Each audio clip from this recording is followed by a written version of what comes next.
check just to make sure we're Sure. loud. All right. How's that sound? You sound One, good on my. two. All right. You sound good on my end. Okay. Then can I take your phone? Silence that. And there he is, none other than the legendary Sheriff Joe Arpaio, back for another talk here with me, Charles Moscowitz, heard live on YouTube and subscribing platforms. Sheriff Arpaio, it's an honor and a privilege. Thank you for joining me. Well, thanks for inviting me back. I guess I did okay, right? I guess so. Yeah, I just really need to hear your thoughts on today's events and the facts on the ground, as it were, in Arizona. How is Trump doing in Arizona right now, do you think? Well, I think he's doing pretty good, according to what we hear in the last 2, 3 weeks. He's out there every day. Never seen a sheriff, never seen a president work as hard as he has, and I've That's been around amazing. 2 presidents, believe me. So he earns to be reelected, just on virtue, not because of a great legacy he will leave, but also what he has done. He's worked hard. He's earned every vote, believe me. Oh, it's been a remarkably successful presidency. I mean, on all levels, any area that we can name. And this is in the face of this ongoing conspiracy to have him deposed, and yet he's prevailed. And I just heard some rather troubling news come in over the wire, maybe about an hour ago, in that there was some information leaked from the Biden group that indicates that tonight, if the media declares Biden as having won, he's going to accept that and go out and declare himself the winner and begin to consolidate a government. I mean, that sounds to me awfully close to a coup d'etat. Now, who's saying this? Biden? Not Biden himself, but some information that I think Yeah. leaked from the campaign. That if he wins, he's going to do what? Well, if the media declares him as the winner, not if Okay. he wins, and if they Uh-huh. say, well, he's got enough votes, he's won, he's going to make an acceptance speech and begin to consolidate a government even before. I mean, in a way, it feeds into this narrative they've been pushing now for a couple of weeks, that Trump is not going to accept the election, and that's what they'll say. He's not accepting the election, and they're going to, it's literally constituting a coup d'etat. Now, I'm not saying that they're going to do it. I'm saying that this is a rumor, something that apparently was, leaked from the Biden camp. Well, Biden's in my book, by the way. And I testified in 1983 in Congress on international drug trafficking. He kind of liked what I said when I met him 2009. Of course, he greeted me and forgot he didn't realize he was investigating me. That's why I never got a photograph. But I don't know about him. You would think that the Democrats would come up with somebody in the universe better than what they got now, which puzzles me. I can never figure this one out, believe me. Yeah, I mean, it's very odd. And even as rotten as he is, I don't think Biden will do that. That to me is unprecedented. I mean, who knows? But either way, there have been disturbances at polling places reportedly around the country. You have in West Palm Beach, apparently members of Antifa are showing up at the polls, intimidating people. In Pennsylvania, there's been a major exposure of fraud. There's been instances of fraud all along. What do you think they? I mean, I mean, I think that if nature takes its course, President Trump is going to win. But these people aren't going down easy. I mean, what do you think is going to happen with that? Well, I don't know, but I'm not a big fan of the media. On the other hand, I love the media. When they blast me, my polls usually go up. You have to put up with it. But sometimes the media controls everything. You know that. Thank God for you. You're on there to balance out all this garbage that these TV media is pushing across, trying to generate more interest, more riots, so to make Trump look bad. They're behind all that. You know that. So that's sad. The media is Yes. perpetuating this whole situation. It's part of their agenda to make the president look bad and lose the election. And it's gotten so bad that now in major cities, including in Boston, where I am, the downtown is being boarded up.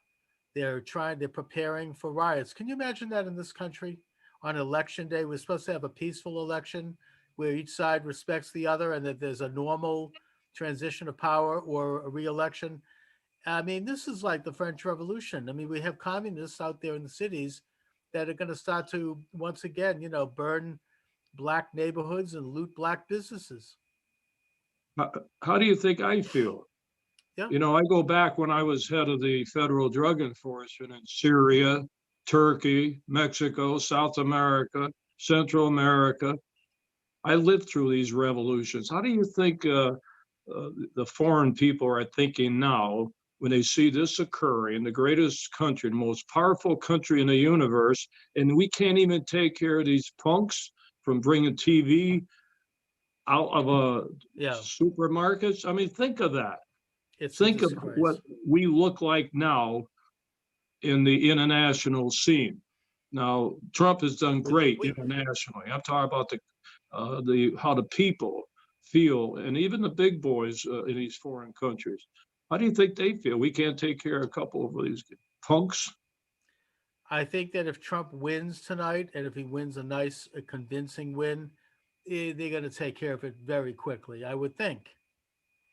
Well, I've known him. I was with him when the day he announced. A month later, I introduced him in Phoenix with 10,000 people. Nobody would go next to him. I did. I said three things. There's a silent majority. And actually, I got a standing ovation with 10,000 people when I said that. Of course, they were standing anyway. Then I said, we're born on the same day, Flag Day. And then I said, you will be our next president. I predicted that way back. And I've been with him many times. He's got guts, courage. He's a hard worker. We all know that. And I'll tell you, when he gets reelected, watch out. Watch out.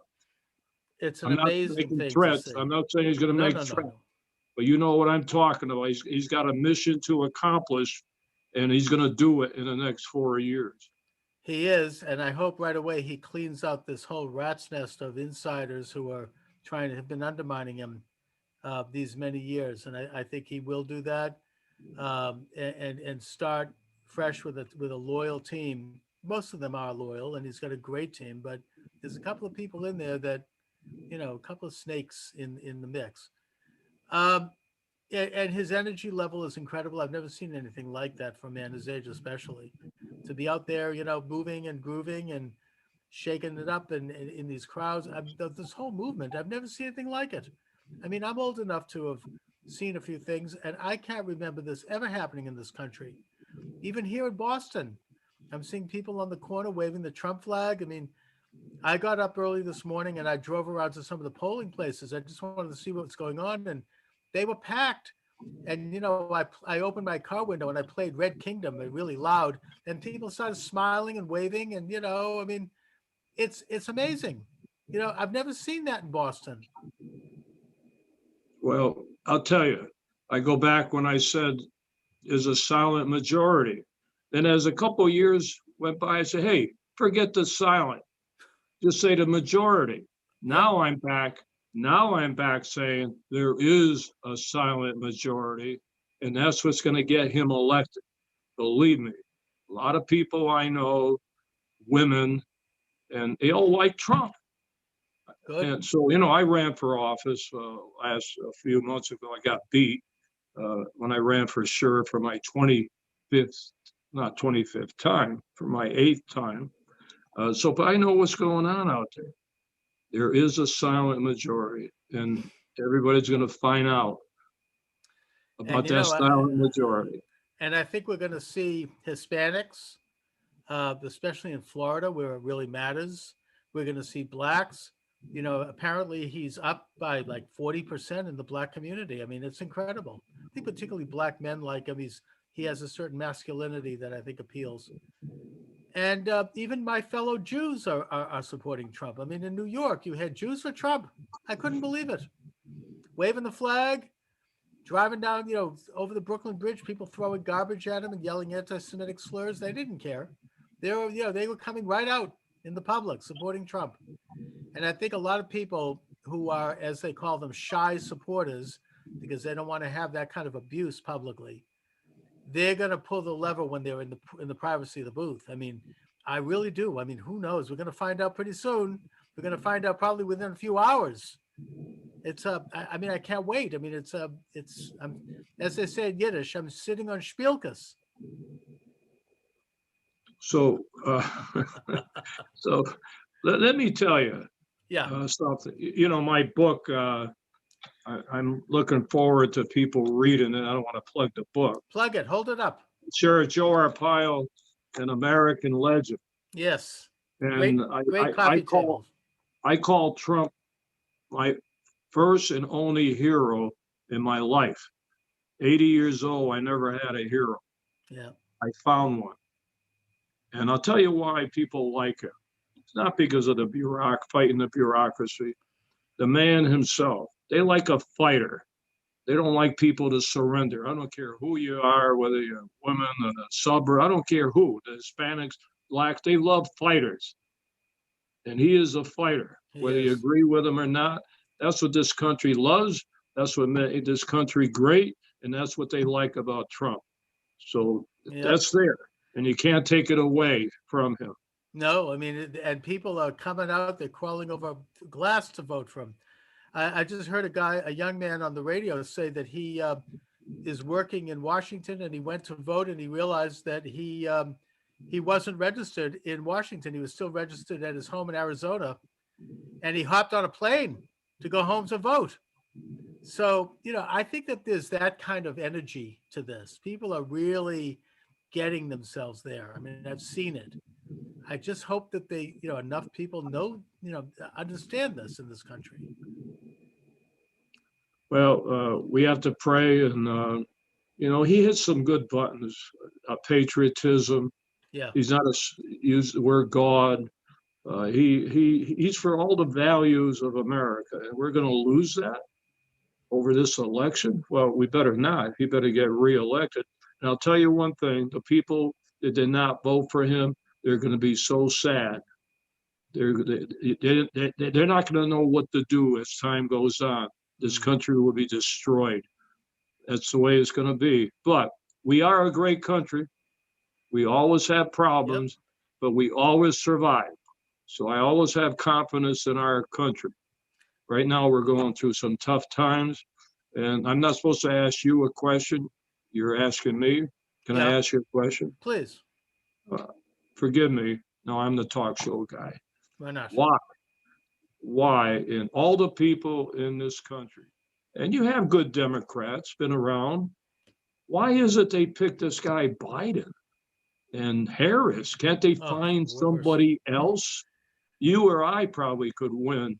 Not really. We want Trump to win. We're not going to run I know again. what you mean. But I think you used to be a Democrat, I don't right? know. What's the answer to that? Do you know? I think that the crowd of people that showed up in the first round were so horrible that and that they just and they did not want Bernie Sanders because he's way out. He's a communist. I mean, they didn't want to go that far left.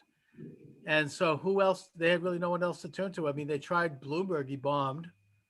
So it just was a matter of like they figured they could drag him over the finish line. I guess it's terrible. The worst candidate probably since Seymour. I mean, just a horrible candidate. Seymour ran against Ulysses Grant. It's. I mean, the thought of him winning it just makes me shudder. I mean, and we're so close now. I just don't know. I mean, on the one hand, I see this energy. On the other hand, I look at the Drudge Report and the Times, and they're saying that Biden's ahead by 10. He's ahead by 15. Why not make him ahead by 50? I mean, it's, when you read that, I mean, my heart sinks when I see that. I don't know. I mean, even right now, the Drudge Report is saying he's going to win and he's setting up a government. It's just discouraging. I mean, Drudge said that? Yeah, dude, look at the Drudge Report. Drudge is horrible. He's gone He completely used to dark. be good. Yeah, he's completely gone on the dark side. Split. Oh, totally. Totally. I think what happened with Drudge, I mean, this is what I've heard, is that his father got involved in the company. His father's a left winger, and they got rid of the old ad agency and they brought in some new people who are connected to the left. And it's just become a footprint of the New York Times. I mean, it's terrible. They've been more anti-Trump than even the Times.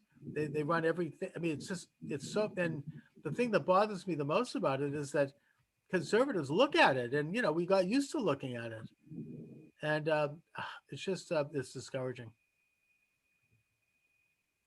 How's your book doing, Joe? Yeah, I guess everywhere I go, people want to buy it, go to Amazon. So I'll tell you one thing, it's very controversial, but it's all true. All true. Every word in it I can back up. I kept records since I was born. Of course, I looked at my birth certificate. There was one birth certificate that I looked at too, but that was a fake. Mine is not a fake. Mine is a real birth certificate. So from then on, I kept records of my whole life, my whole career around the world. So nobody can say I made stuff up. Very controversial situations in that book. Yeah, I mean, you've had a remarkable career. Unlike Obama, you've got the real birth certificate. That's right. I mean, by the way, Obama himself referred to himself as having been born in Kenya. In his first book, which he wrote when he was a state senator, I think it's like Lessons from My Father or something. The publicity department, which sends out publicity pages, they referred to him as having been born in Kenya, and that wouldn't have happened if Obama didn't sign off on it. And later on, he changed it, the publicity, the publisher. And when he was asked about it, he said, "Oh, well, that's creative license." I mean, it's just so. I mean, if anyone questions that, they should look to Obama himself as the source of that story. So his mother was born in the U.S. Sure. But let me say this. I'm going to say it again. I could care less where he was born. He could come from Mars. Doesn't bother me. I directed my attention to a fake government document. I don't want to talk about anything else. It is fake. And being in law enforcement all those years, I should never say this. And I'm kind of joking in a way, but let me just say, if you had that fake document, you'd be in jail. So it's almost like saying, give everybody else a pass. Why are you giving that guy a pass and you're throwing thousands and thousands of people in jail for fake government documents, for Social Security? I locked up 300,000 people, and the majority had fake documents. Nobody cared. They all went to jail trying to get a job. They used the security and the driver's license. They don't care about them going to jail. What about this one? A government official document. That's all I want to be solved. I solved it, but I want Congress or someone to open an investigation on it. That's all I'm asking, to be fair. Well, maybe in Trump too, that might happen. I mean, if we get through tonight, then we might be home free on finally exposing all of this stuff. Hillary with the emails, Biden with the laptop. I mean, those deals with China. It just came out that he had these signed contracts, his son and his brother. I mean, with communist China. I mean, this was influence peddling. He used his office to enrich his family members and to. I mean, the corruption is unbelievable. The fact that anybody could support that, and the media censoring it. I don't think there has ever been in American history this level of censorship, where you have NPR come right out, flat out, and say, "We're not covering the Hunter Biden scandal." I mean, what's that all about? What is this, the Soviet Union? I mean, what do you mean they're not covering it? Well, media we have to live with. And boy. But the media does good work too. But Sure. I never seen it like now, prejudice and there's no objectivity anymore. I mean, look at two stations, you get this one story, look at another station, you get another story. Can't they be objective in all the stations and tell it like it is? Stupid question. Right. But But that's the way it is. That's cable news. And your Well, main you know, media too. yeah, I mean, the one thing that Trump has done is he's called out the so-called fake media, and they're screaming and hollering. But I think everyone knows that he's right about that, and maybe they might, start to straighten up and get more responsible rather than do these attacks, these hit pieces that are not based on any kind of truth. I mean, the most recent example is the New York Times saying that that Trump was endorsed by the Taliban. That was false. The next day they retracted it, but it had already done its damage. I mean, this is a hit. This is what they do. It had nothing to do. The one anonymous source, it could have been anybody off the street calling them. I mean, and saying this. It's ridiculous. Well, it took them 8 years to get me. They finally got me on a contempt of court because of an activist prejudiced judge that hated me. That's all Obama and Holder could do. 8 years to get me on a contempt of court. Think of that. And I had to sit at a defense table for 12 days listening to this garbage. There was no evidence. So I feel that personally. What can happen to me can happen to you, to anybody. Think of that. No, I do think of it. I mean, anyone who sticks their neck out and is, a little bit willing to kind of be outside of this corrupt establishment, they run a big risk. We would think in this country that wouldn't happen. I mean, that's the kind of thing you'd think of in a socialist country, like the Soviet Union or like Nazi Germany. But it does happen here. You're proof of it. Thank God President Trump pardoned you. And, I'm sorry. It's regrettable that what you had to go through. Well, that was his first part, and I didn't ask for it. But he knew it was a hatchet job, and I accepted it, and I respect his decision, not because it's me, but he understood what the real story was way back there, how corrupt some of these judges are in the system. And Right. he's taking the shots just like I've been taking them too. So I have a feel for him. And that's sad what they're putting our president through. So maybe tomorrow morning or a week from now, people are going to wake up and they're going to be very happy that we had President Trump for another 4 years. Oh, I can hardly wait. And if it happens, we'll really have bit the bullet in this country, and we'll have 4 more years to sort of educate people and wake them up and have the culture realize how far they've strayed from the original mission of our nation and of ourselves. Well, he's done something that really is exceptional, and he's going to win. But let's make believe that he doesn't win. The other guy does, but at least something has come out. He's made this country well aware of many of the issues going on, and I hope that some of that sticks with the people of this country. But he'll have 4 more years to enhance on that. Exactly. And let me tell you, he's not a bashful guy. He's not going to go fishing or golfing.